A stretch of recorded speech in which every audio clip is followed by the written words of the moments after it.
नमस्कार, आप देख रहे हैं पक्ष विपक्ष और मैं हूं आपके साथ प्रियंका। पक्ष विपक्ष में हम जो मुद्दे उठाते हैं उस पर पक्ष और विपक्ष दोनों की राय लेते हैं। आज का हमारा मुद्दा है उत्तराखंड को मिला नया मुख्यमंत्री। और इसके बाद आपको बता दें कि जिस तरीके से यहां पर नए मुख्यमंत्री का चेहरा सामने आया है, उस बाबत अब सवाल ये उठता है कि आखिर जिस तरीके का ये प्रोसीजर चल रहा है उसके चलते क्या उत्तराखंड इस वक्त एक्सपेरिमेंट जोन बनकर रह गया है। क्योंकि अब यहां पे बताया जा रहा है कि पुष्कर सिंह धामी उत्तराखंड की बागडोर अपने हाथ में लेंगे। और इससे पहले आपको बता दें कि 4 साल का कार्यकाल पूरा करने के बाद त्रिवेंद्र सिंह रावत को उनके पद से हटाया गया। उसके बाद यहां पर बाकायदा मौका मिला तीरथ सिंह रावत को। और कल जब वो घोषणाएं कर रहे थे, चाहे वो कोरोना से संबंधित हो चाहे फिर दूसरे उत्तराखंड के विकास को लेकर योजनाओं का जब बाकायदा वो प्रचार कर रहे थे, उसके थोड़ी ही देर बाद बाकायदा उनके इस्तीफे की खबर सामने आ जाती है। हालांकि कयास पहले से ही लगाए जा रहे थे, कयासों का बाजार पहले से गर्म था कि हो सकता है कि तीरथ सिंह रावत को मुख्यमंत्री का पद छोड़ना पड़े, लेकिन लगातार यहाँ पे सत्ता पक्ष की तरफ से कहा जा रहा था कि ऐसा नहीं होगा। और उसके देर रात देखा जाए तो एक और खबर निकलकर सामने आती है, और वो खबर ये सामने आती है कि उन्होंने इस्तीफा दे दिया है और अब एक नए चेहरे की तलाश में बीजेपी जुटी हुई है। और इस बाबत आज आपको बता दें कि पुष्कर सिंह धामी इनका नाम सामने आता है। और पुष्कर सिंह धामी अब बताया जा रहा है कि मुख्यमंत्री उत्तराखंड के होंगे। और सिर्फ 111 दिन का कार्यकाल पूरा करने के बाद तीरथ सिंह रावत ने मुख्यमंत्री पद से इस्तीफा दे दिया। अब सवाल ये उठता है कि चुनौतियां कितनी ज्यादा रहने वाली हैं और आखिर क्या किस एजेंडे के तहत पुष्कर सिंह धामी को उत्तराखंड का मुख्यमंत्री बनाया है बीजेपी ने। सबसे अहम बात जो उनके बारे में कही जाती है कि आरएसएस के करीबी हैं और उसके साथ ही आरएसएस से काफी लंबे समय से जुड़े हुए हैं राजनाथ सिंह, जो कि केंद्रीय रक्षा मंत्री हैं। उनके साथ भी उनके काफी अच्छे ताल्लुकात हैं। और इसके अलावा ये भी कहा जाता है कि अभी तक का उनका रिकॉर्ड भी काफी क्लियर है और शायद यही कारण रहा है जिसके चलते उनको उत्तराखंड का मुख्यमंत्री बनाने का फैसला किया गया है। लेकिन इतने ताबड़तोड़ फैसले, पहले त्रिवेंद्र सिंह रावत को हटाया गया, उसके बाद तीरथ सिंह रावत को उनकी जगह से हटाया गया। हालांकि यह कहा गया कि भाई उनको हटाने का जो कारण था वो संवैधानिक था, क्योंकि अगर मुख्यमंत्री हैं तो उनको 6 महीने के अंदर अंदर बाकायदा सदस्य होना पड़ता है विधानसभा का। तो इस बाबत जो स्थिति थी संवैधानिक समस्या थी और इसी के चलते ही उनको इस पद से हटाया गया। लेकिन अब सवाल ये उठता है कि इस बारे में पहले से विचार क्यों नहीं किया गया। सल्ट उपचुनाव था, चाहते तो उसमें भी खड़ा कर सकते थे। हालांकि उस वहां पर भी एक्सक्यूज निकलकर सामने आया और वो ये निकल के आया था कि कोरोना के चलते उन्होंने सल्ट उपचुनाव में हिस्सा नहीं लिया है। अब जो परिस्थितियां हैं उस बाबत पुष्कर सिंह धामी पर अब दाव खेला गया। अब देखना ये होगा कि 2022 में विधानसभा चुनाव है और 2022 में क्या खेवन हार बन पाएंगे पुष्कर सिंह धामी।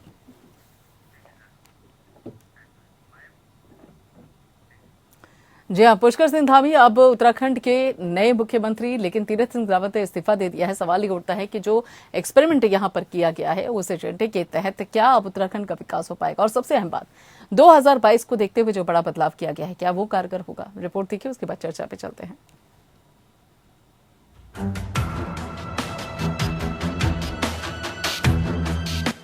उत्तराखंड राज्य को बने 21 साल हुए हैं और इस दौरान 10 मुख्यमंत्री बने। केवल कांग्रेस के नारायण दत्त तिवारी ही अपना 5 साल का कार्यकाल पूरा कर पाए।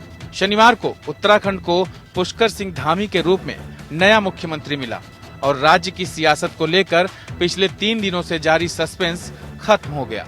धामी उत्तराखंड के खटीमा से विधायक हैं। मेरी पार्टी ने जो एक सामान्य से कार्यकर्ता को, और खटीमा मेरा विधानसभा क्षेत्र है, मेरी कर्मभूमि है, मुझे सेवा का अवसर दिया है।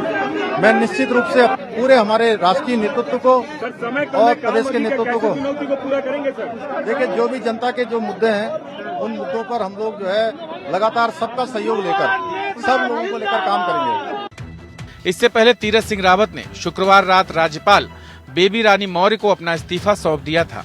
वे 115 दिन के सीएम रह पाए, लेकिन इस छोटे से कार्यकाल में वे कई बयानों को लेकर चर्चा में रहे। जब विवाद बढ़ा तो उन्हें माफी भी मांगनी पड़ी। तीरथ सिंह रावत ने देहरादून में एक वर्कशॉप में महिलाओं के रिप्ड जीन्स पहनने पर आपत्ति जताई थी। उन्होंने कहा था, आजकल महिलाएं भी फटी जीन्स पहनती हैं, उनके घुटने दिखते हैं, ये कैसे संस्कार हैं? ये संस्कार कहां से आ रहे हैं? घुटने फटे दिखते हैं, समाज के बीच में जाती हो,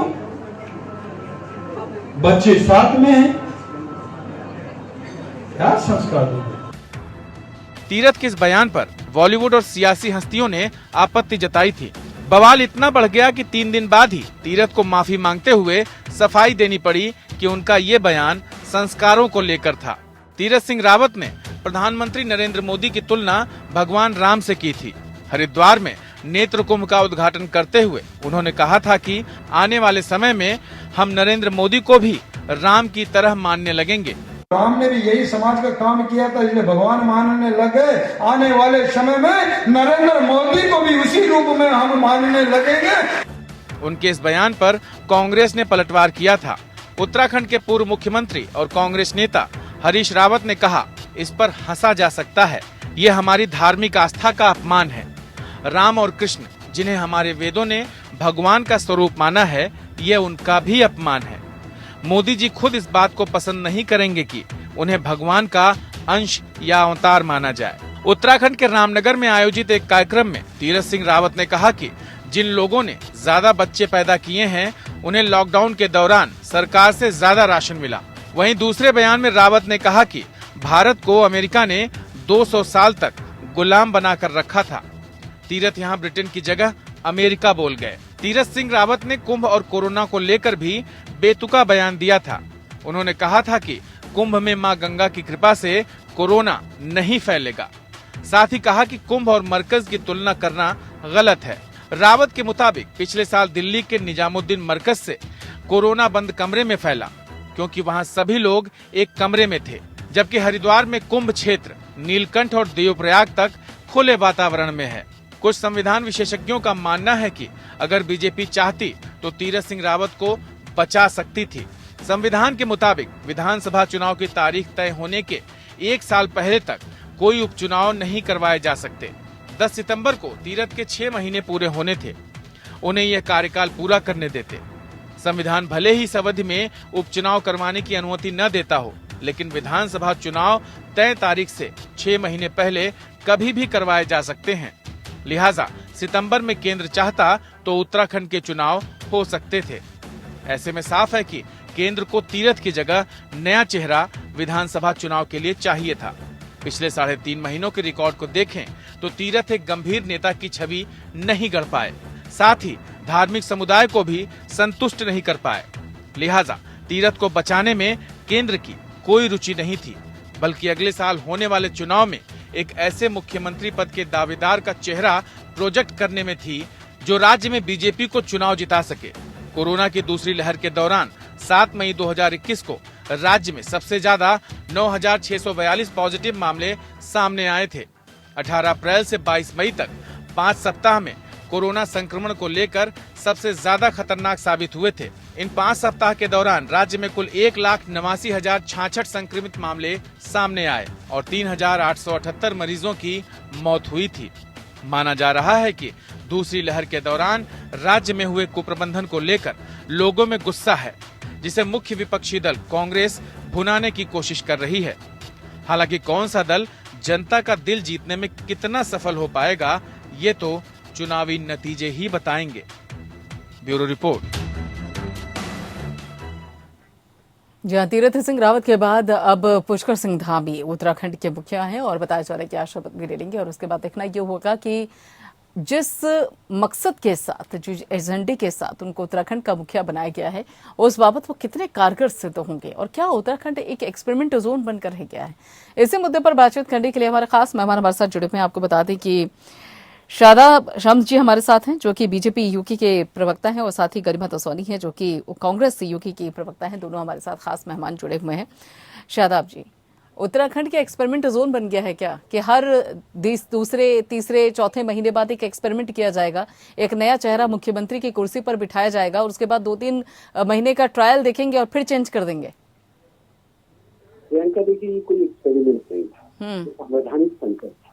और कमाल की बात तब हो जाती है, कांग्रेस थोड़े दिन पहले इसे संवैधानिक संकट बता के ये आपा पीट रही थी और ये कह रही थी कि चुनाव हो नहीं सकते, कैसे कराएंगे, क्या मोदी सरकार है, मोदी है तो मुमकिन है, सेटिंग गेटिंग हो जाएगा, चुनाव आयोग को भी ये मना लेंगे क्योंकि इनकी तो दादागिरी है, संवैधानिक संस्थाओं की हत्या हो रही है। इस तरह के बयान चल रही थी, इनके अध्यक्ष बोल रहे थे। तमाम चैनल्स की बाइट आपके पास भी मौजूद होगी। तो क्या विपक्ष के दबाव में आ गए? नहीं, मैं अभी आगे इस बात को बढ़ा रहा हूँ। हम जब हमने देखा कि वाकई जो कांग्रेस कह रही है वो सही है और संवैधानिक संकट है, तो बेहतर लगा कि आज चलिए। नहीं कल बदलना तो है कम ही। से कम विपक्ष तो की कोई क्यों एक नहीं बात आज ही? आपको अच्छी लगी, बहुत अच्छा लगा ये सुनकर कि विपक्ष की बात हाँ, भी सत्ता नहीं, पक्ष सुनता है। कभी कोई बात इन लोगों की हमें अच्छी लग जाती है, लेकिन इन्होंने किया तो था बखेड़ा करने के लिए, लेकिन हो गया उल्टा।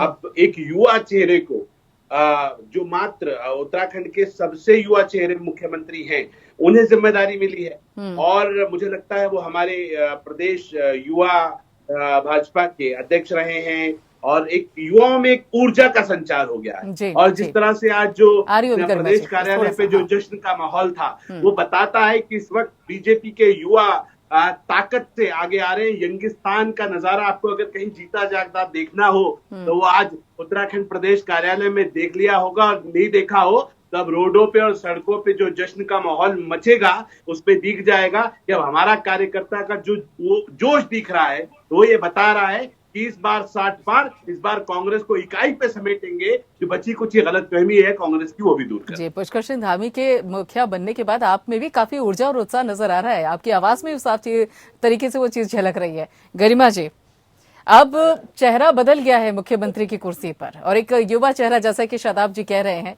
पुष्कर सिंह धामी के रूप में, तो अब चुनौती है कांग्रेस के लिए उत्तराखंड में।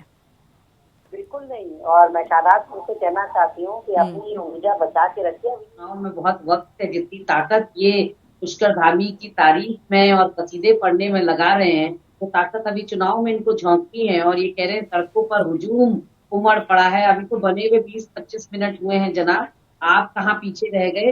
कुछ मलाई आपके हिस्से भी आ जाती है अगर आप भी अपना चेहरा उनके सामने चमका लेते। खैर, मैं बताना पुष्कर धामी की तो तारीफ ये कर रहे हैं, तो नायाब तो आज भाजपा को दिखाई पड़ रहा है कि आज से 4 महीने पहले क्या हुआ होगा। ये 10 मार्च को इन्हीं को नहीं शपथ दिलवाती फिर आप, तो ये तीरथ रावत को रिमूव करने की क्या जरूरत थी? संसद से खींच लाए आप तीरथ रावत, प्रदेश के ऊपर मुख्यमंत्री का बोझ नहीं आपको डालना पड़ता। अगर ये कोहिनूर आप पहले पहचान लेते, इतनी सारे गुण आपको दिखाई पड़ रहे हैं अब पुष्कर धामी में, पहले क्यों नहीं पता लगा? ये एक सिंपल सा सवाल है प्रियंका जी, बहुत सिंपल सा। हमारे लिए चुनौती इससे नहीं है कि हमको पता है कि कौन खाले इन्होंने दिए, किन किन को दिए हैं और वो कहाँ कहाँ घाव उन्होंने। मात्र शक्ति का तीन इनके बड़े दिग्गज जो हैं यहाँ की उत्तराखंड बेटियों की अस्मिता टूटने का काम किया, तो वो मात्र शक्ति कैसे करेगी? घर घर मोबाइल में बांट के मात्र शक्ति कैसे करेगी? किसान कैसे मांगेंगे? 30 किसानों ने आत्महत्या की इतिहास में पहली बार, और त्रिवेंद्र रावत ने कह दिया कि किसानों के लिए एक फैशन क्या है आत्महत्या। सोचिए आप, प्रदेश क्या पत्थर जो आत्महत्या फैशन करार कर देते हैं, अंदर ये भी जरा सी संवेदनशीलता नहीं आती कि आत्महत्या आदमी मजबूरी में करता है और जो हक बरत। ठीक है, हिंदू सनातन धर्म में देवी देवताओं के बराबर सम्मान है, तो हम गद्दी देते हैं आसन बैठने के लिए, तो आपने जिंदाबाद मुर्दाबाद करने के लिए सड़क पर ला दिया, और वो युवा कहाँ जाएगा जिसकी आपने नौकरियां खाई? ठीक है, आज 4.5-5 शादाब जी, के बाद शादाब जी, एक सवाल तो यहाँ गरिमा जी का मानना पड़ेगा, ये सवाल मुझे भी वाजिब लगता है। ठीक है, गरिमा जी, एक मिनट, ठीक है गरिमा जी, ठीक है गरिमा जी, शादाब जी, गरिमा जी का ये जो सवाल है कि देखिए, अगर यहाँ पर पुष्कर सिंह धामी के अंदर आपको इतने गुण नजर आ रहे थे तो पहले ही सिलेक्ट कर लेते, तीरथ सिंह रावत को लेकर यहाँ एक्सपेरिमेंट करने की क्या जरूरत थी? देखिए, हमें पता नहीं था कि कांग्रेस इतनी निचली राजनीति करेगी। जब हमने तीरथ सिंह रावत जी को बनाया तो इन्होंने चिल्लाना शुरू कर दिया, कुमाऊं का कोई नहीं है, कुमाऊं को खाली कर दिया, और हरीश रावत जी और हम सब कुमाऊं नहीं है, देखो कुमाऊं के साथ अत्याचार हो रहा है। तो ये चेक एंड मेट उल्टा पड़ गया इनके ऊपर, अब तो कुमाऊं से आ गए। अभी मैं गरिमा जी को एक चैनल में हमारा डिस्कशन चल रहा था, तभी कह रही थी देखो सब तराई के ले लिए, पहाड़ के लिए कोई नहीं लिया। कितना नीचे गिरोगे, कुछ कर लो, आपको पता नहीं है। आप कह रही हैं कि ये भी प्लेन से हैं, आपके अध्यक्ष भी प्लेन से हैं, पहाड़ प्लेन की गंदी राजनीति हमारे यहाँ करना चाहती हैं। आपको फिर दोबारा समझा दूं, ये बेरी नाग के रहने वाले हैं, पिता फौजी हैं, पिथौरागढ़ के रहने वाले हैं, और बेसिक लाइन वहीं से है। लेकिन आप लोग अपनी राजनीति जहां से चाहेंगे झूठ पे आधारित राजनीति चलाने की कोशिश कीजिए। अब युवा खड़ा हो गया है, और ये तय हो गया है कि इस बार कांग्रेस को शून्य पे समेट देंगे। इकाई पे तो कंफर्म समझ लीजिए, लिख के ले लीजिए, स्टैम्प पेपर ले लीजिए। जो 11 अंक आए हैं इस बार 11 भी नहीं आएंगे, इस बार 1 से 10 तक की गिनती गिन लीजिएगा, बीच में कोई नंबर आपका होगा। गरिमा जी, आप बहुत देर से कुछ कहने की कोशिश करी थी, बिल्कुल कहिए। और लेकिन साथ ही मेरा एक सवाल भी है, इस बात को लेकर आपको खुशी तो होगी ना थोड़ी बहुत कि कम से कम सत्ता पक्ष विपक्ष के राय मशवरे पर भी गौर कर रहा है, शादाब जी ने जैसे भी कहा।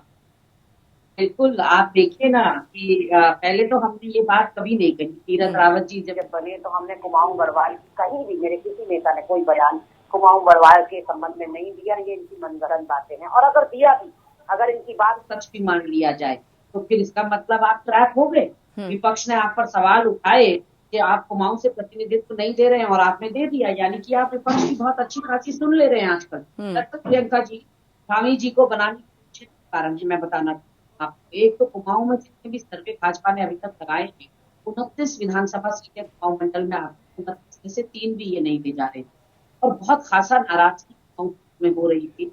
की बानगी आपने देखी का जो चिंतित शिविर था 3 दिन का, वो भी कुमाऊं में चलाया गया। त्रिवेंद्र रावत जी का दौरा कुमाऊं की तरफ आपने देखा। उसके अलावा एम्स खोलने की घोषणा इन्होंने कुमाऊं मंडल के लोगों को अभी लॉलीपॉप दिया है, देखिए जरा होता है। लेकिन पुष्कर सिंह धामी अगर इतने अच्छे थे तो पहले क्यों नहीं लाए गए? साथ में एक सवाल शादाब पूछना चाहूंगी कि जब जनता के बीच जाएंगे तो अपने दोनों मुख्यमंत्रियों को फेलियर या असफल बताएंगे या सफल बताएंगे? क्योंकि अगर असफल बताएंगे तो फिर आपने बदला क्यों? अगर वो इतने अच्छे थे, इतने काबिल, और अगर नाकाबिल थे बात को मान लीजिए निश्चित है, क्योंकि आपने 1 से 4 साल प्रदेश को लुटवाया, हटवाया, और 1 से 4 महीने एक तो बेचारे विधानसभा का मुंह तक नहीं देख पाए, जा ही नहीं पाए विधानसभा। ठीक है, तो आपने 4 साल वाले को भी डिस्कार्ड कर दिया, 4 महीने वाले को डिस्कार्ड कर दिया। क्या मुंह लेके जनता के सामने जाओगे? ठीक है शादाब जी, बात तो कहोगे ना भाई, ठीक यही तो कहोगे कि सफल थे या असफल थे। ठीक है, ठीक है शादाब सफल जी। थे तो बदल क्यों? देखिए प्रियंका, हाँ, दिक्कत इस बात की है कि अभी इन्होंने कहा, आपके चैनल के सामने सामने कैसे घुमाती है बात। इन्होंने कहा कि पहले तो हमने कहा नहीं, लेकिन मान लो हमने कहा था तो चलो हमारी बात मान लो। आप लोग कह रहे थे, अभी आपने प्लेन पहाड़ की बात, तराई और पहाड़ की बात की, मेरे सामने थी, झुटलाइए मत गरिमा। मैं सामने बैठ के साक्ष्य के रूप में बोल रहा हूँ। दूसरी बात, इन्होंने कहा कि ये तो ये क्या कहेंगे, हमारे पहले मुख्यमंत्री ने जबरदस्त काम किया। हमने कहा कि 0% टॉलरेंस करप्शन की सरकार हम चलाएंगे, हमने चलाई। जो कमिटमेंट हमने किए थे, जो वादे किए थे हमारे चुनावी मैनिफेस्टो में, 80% वादे माननीय तीरथ सिंह रावत जी की सरकार में पूरे हुए। माननीय त्रिवेंद्र सिंह रावत के बाद माननीय तीरथ सिंह रावत ने भी उन वादों को पूरा करने में 10% वादे पूरे किए, और जो 10% बाकी रह गए उन्हें माननीय पुष्कर सिंह धामी भी पूरा करेंगे। मेरा तो सवाल बहुत आसान था शादाब जी। अगर त्रिवेंद्र सिंह रावत अच्छा काम कर रहे थे तो उनके पद से हटाने की क्या जरूरत पड़ गई? तीरथ सिंह रावत अच्छा काम कर रहे थे तो फिर उनको पद से हटाने की क्या जरूरत पड़ गई? और सबसे अहम बात, क्या आपको नहीं लगता कि ये बहुत कम समय है यहाँ पर पुष्कर सिंह धामी के लिए? उत्तराखंड में 2022 में चुनाव है, कम समय नहीं दिया, न्याय किया है क्या उनके साथ? देखिए, मैं ये कहता हूँ कि कई बार फुटबॉल का एक गेम होता है, उसमें सेंटर फॉरवर्ड कौन खेलेगा, कौन लेफ्टी खेलेगा, कौन राइटी खेलेगा, कौन बैक। कई बार अचानक बेकहम को लाया जाता है, गेम पूरा हो रहा है, लोग कह रहे कब आएगा बेकहम, कब आएगा, तो ये होता है। कभी मेसी आ रहा है लास्ट मोमेंट पे अचानक, तो ये गेम है, ये पार्ट ऑफ पॉलिटिक्स है। और हमें लगा कि इस वक्त एक युवा चेहरे की जरूरत है। युवा चेहरे के नाम पे जैसे पुष्कर धामी का नाम सामने आया, धराशायी हो गई कांग्रेस। और वो कांग्रेस जो 3 दिन तक 10 लोगों में, जिनके यहाँ नेता प्रतिपक्ष के 8 दावेदार, और उन दावेदारों में 3 दिन तक सिर्फ फुटबॉल हो गई, नेता प्रतिपक्ष का चयन नहीं हो पाया। और जब चयन नहीं हो पाया तो हाईकमान को भेजा गया, इतना निकम्मा हाईकमान कि आज 5वां दिन हो गया हाईकमान के पास गए हुए भी नेता प्रतिपक्ष का चयन नहीं हो पाया। जी गरिमा जी, सवाल ये सवाल का जवाब आपके लिए बनता है। देखिए, आप लोग सवाल कह रहे थे कि अभी तक पूरी होनी थी, प्लीज मेरी रिक्वेस्ट था। मैं कह रहा हूं कि इससे ये पता चलता है राजनीति में निर्णय लेने की क्षमताएं हैं कि नहीं है। कांग्रेस में 10 विधायकों में निर्णय लेने की क्षमता नहीं हो रही, हमने 57 में निर्णय ले लिया। सोचिए अगर उनके 20 होते तो क्या हाल होता, इनका कितना बड़ा सिर्फ हो जाता। ठीक है, निर्णय लेने की क्षमता तो ये मानना पड़ेगा। 3 मुख्यमंत्री के नामों को लेकर नेता प्रतिपक्ष 2022 में मार्च में तय कर ले। हम कह रहे हैं हमारी तरफ से छूट है, ठीक है गरिमा जी, यहाँ पे मुख्यमंत्री के नाम को 3 बार यहाँ पे चुना गया है। फैसला लेना तो देखिए क्षमता तो है, ये तो मानना पड़ेगा, और वहीं पर अध्यक्ष पद को लेकर, नेता प्रतिपक्ष को लेकर अभी तक कोई फैसला नहीं हो पा रहा है। निर्णय लेने की क्षमता की कमी है क्या? प्रियंका जी, इसको आप क्षमता कहते हैं? अगर 4-4 महीने में मुख्यमंत्री बदलने पड़ रहे हैं, अपने सही को गलत और गलत को सही करना पड़ रहा है, वो भी at the cost of Janata, at the cost of प्रदेश। आप पूरे प्रदेश को झोंक दे रहे हैं राजनीतिक अस्थिरता के हवाले। संवैधानिक संकट जानते पूछते आपके सच का उपचुनाव नेता प्रतिपक्ष संवैधानिक संकट नहीं है। और यही साथ आप जो कल शाम मेरे साथ डिबेट कह रहे थे, मेरा मुख्यमंत्री 2% उपचुनाव लड़ेगा, मुख्यमंत्री कहीं नहीं जाता है, मुख्यमंत्री अपना कार्यकाल, यही वो साथ आप शब्द वापस लेता हूँ। मैं क्षमा मांगता हूँ, देखो मेरी जानकारी गलत थी, आपकी सही थी। और बताइए, आप क्षमता कह रही हमें लग रहा था कि हम चुनाव करा लेंगे, चुनाव हो जाएंगे, नहीं होता है। इसमें क्या, अगर संवैधानिक संकट आया और मेरे नेता ने इस्तीफा दे दिया, ये बीजेपी का नेता ही कर सकते हैं गरिमा जी, ये कांग्रेस के नेता नहीं कर सकते। नहीं शादाब जी, हमने देखा जब त्रिवेंद्र सिंह रावत ने कुर्सी छोड़ी तो बहुत सारे उन्होंने फैसले किए थे, और उसके बाद कुछ फैसले तीरथ सिंह रावत को पसंद भी नहीं आए थे। ऐसे में जो तीरथ सिंह रावत ने कल घोषणाएं की थी, उनको अब आगे बढ़ाने के लिए पुष्कर सिंह धामी काम करेंगे या उसे भी पलट देंगे? अभी पुष्कर सिंह धामी ने कहा कि जो मेरे दोनों पूर्व नेताओं ने जो डिसीजन लिए हैं, मैं उन डिसीजन को फॉरवर्ड करूंगा, किसी कीमत पे भी, किसी को रिवोक नहीं करूंगा, किसी में कोई बदलाव नहीं करूंगा, वो कह चुके हैं। लेकिन कथनी और करनी में फर्क भी तो अक्सर देखने को मिलता है ना सियासत में। मैं ये कह रहा हूँ, थोड़ी बात तो अधिकार है, विवेक, वो अपने विवेक से काम करेंगे, जो लगेगा कि सही है उन्हें सही किया जाएगा, अगर कुछ कमी होगी तो बदला जाएगा, क्या दिक्कत है? ठीक है गरिमा जी, जल्दी से अपनी बात जनता के हक में जो बेहतर है एक बिल्कुल हाथ कटे हुए और बिना नाखून बिना दांत के मुख्यमंत्री हैं। वो मैं बताती हूँ आपको कैसे। नाम ना चुने तब भी दिक्कत, नाम चुनकर सामने आए तो कह रहे कि नाखून नहीं है, पंजे नहीं है, कैसे चलेगा फिर ऐसे? सुन लीजिए ना, क्यों हम ऐसी बात कर रहे हैं कि पुष्कर सिंह धामी जब मुख्यमंत्री बने हैं तो पहले तो प्रशासनिक अधिकारियों को समझने में ही टाइम लगेगा, क्योंकि कभी भी गवर्नेंस की पोस्ट पे नहीं रहे हैं। बिल्कुल, he has never been an administrator, केवल 2 बार के विधायक है। तो हरीश रावत जी ने तब क्यों नहीं सोचा, जो विजय बघेल जी को हटा रहे थे, सूचना जारी हो जाएगी, राज्य के पास बजट नहीं है, क्या खर्च करोगे? पुराने मुख्यमंत्री के कुकर्मों के और कुनीतियों के कुप्रबंधन का जो काला साया है वो पीछे पीछे घूमेगा, मेरा साया करके। अरे सुनिए मेरी बात, उनके शैडो से बाहर निकलना मुश्किल है, और जो सूरमा है तुम्हारी पार्टी में, जो अपने आप को मुख्यमंत्री समझते हैं, वो चलने कहाँ देंगे ये 2 दिन के लौंडे को? ये तो बिल्कुल जवान पड़ो को मगरमच्छों को निकल। ठीक है, जल्दी से शादाब जी, जल्दी से, बिल्कुल 20 सेकंड है आपके पास, जल्दी से अपनी बात पूरी कीजिए। गरिमा जी की बात का जवाब दे दीजिए। कुछ लोग होते हैं, अगर अच्छे लोग होते हैं तो वो हमारी खुशी में खुशी मनाते हैं। कुछ लोग हैं, मुझे तो अच्छा लगता है, गरिमा जी बधाई देती पुष्कर धामी जी को, जिन्होंने नहीं दी। ठीक है, लेकिन मैं कहूँगा आप मेरे भाई हैं, उसके लिए मुझे आपकी या किसी चैनल की जरूरत नहीं है। चलिए ठीक है, बहुत बहुत शुक्रिया शादाब जी और गरिमा जी, आप दोनों का इस चर्चा में शामिल होने के लिए। अगर देखा जाए तो पुष्कर सिंह धामी के सामने चुनौतियां बहुत हैं, 2022 फतेह करना है और अभी पद संभाला है, तो देखना ये होगा कि कितने कारगर होता है बीजेपी का ये फैसला। फिलहाल इतना ही, बाकी खबरों के लिए आप जुड़े रहिए पिन के साथ।